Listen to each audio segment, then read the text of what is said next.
Hi everybody, I'm DJ Foster here with Grand Valley State head soccer coach Jeff Hosler for this 2015 GLIAC women's soccer preview.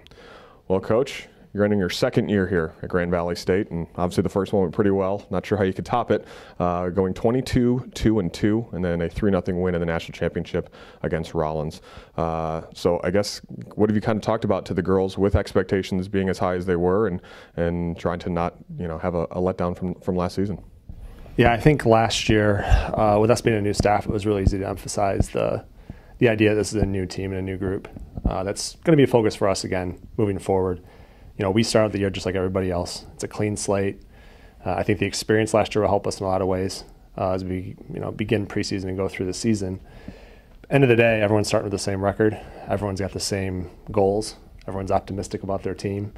And we're really requiring our girls to be we did a lot of mental toughness stuff in the off season during our non-traditional season, having conversations about that. So I think our girls are prepared for a mental state going into the season. Physically, I think they're going to be ready. I think we're going to be very fit again, which is always an expectation for us in our program.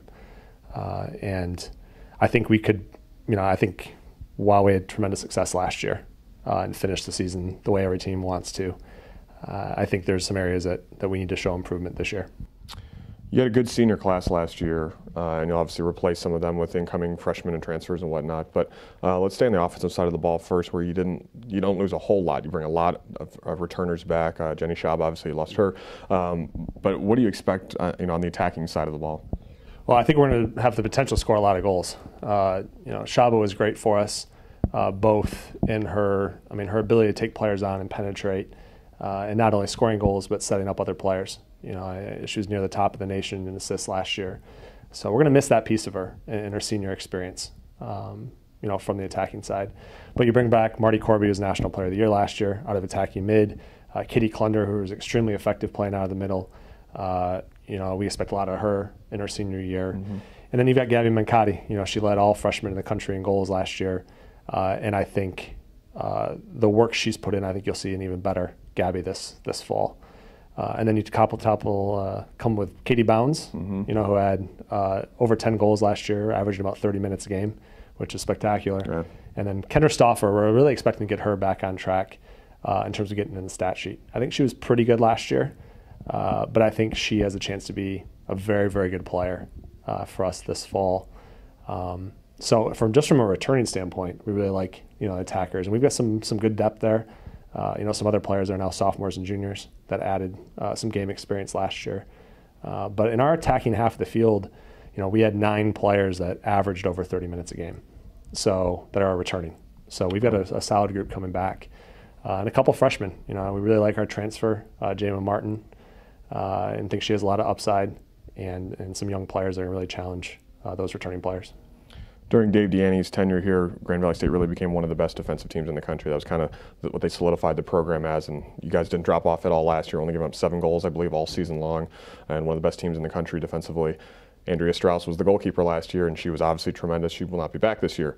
So talk about kind of who you are looking to peg into that situation and kind of what else the back line looks like. Yeah, there's no doubt we're going to miss Dre. She really stepped up last year, and she only got better as the season went on, mm-hmm. and obviously gave us a big lift through the NCAA tournament and through the championship game. Back line, we also graduated some other key players. Une Odendahl, right. Is a first-team All-American in the back line that we graduate. So our back line, we return 1 starter, but at the same time, we spent a lot of work. We put in a lot of work with our players during the non-traditional season. Some players are in new spots, playing new positions. Erica Bradfield, Shannon Quinn played really well playing the back line and trained that way all winter semester during their non-traditional. And they were fantastic as we wrapped up the season. Went out to New York, played really well at Buffalo, played really well against Syracuse, playing against 2 very, very good Division I programs, and had very good performances as a team. But defensively, it's going to be more of a focus this year than we were in year 1. Not only because of the work that needs to be put in, but I think trying to implement a little bit different attacking philosophy last year took a lot of the work and a lot of the time. So there's going to be much more emphasis on the defending piece. And again, it's going to be a lot of players that are in their second, third year. We're going to need some freshmen to step up too.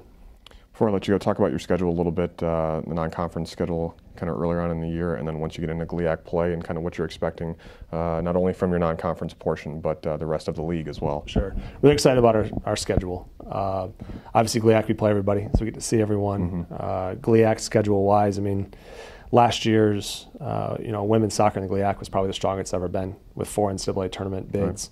Right. You've got Saginaw Valley, who won an NCAA tournament game, Ohio Dominican, who won the GLIAC, and then Michigan Tech. That's always right in the mix, and that's not to mention Ashland, who played really well and was really young last year. Ferris, who I think is going to be much better than they were last year. So you've got a lot of teams that I think you're going to see improvements across the board, even from what was already a strong GLIAC, women's soccer program last year. In terms of non-conference, really challenging ourselves again. So playing traditional region powers, Quincy. We travel down the road, a long road trip down to play Quincy and then Truman before, we host Cal State San Bernardino, who was a top 25 program all year last year, in addition to, Minnesota State, who was number 1 in the polls the entire season last year. So very good first 4 non-conference games to challenge us before we get into GLIAC play that I think will certainly prepare us well. Well, certainly the bullseye has grown, if it even could. It has grown more since last season, but we look forward to seeing what your team can present this year, and we'll be following you all the way. All right, thanks. Thanks, Coach. Appreciate it. Thanks for watching this GLIAC soccer preview.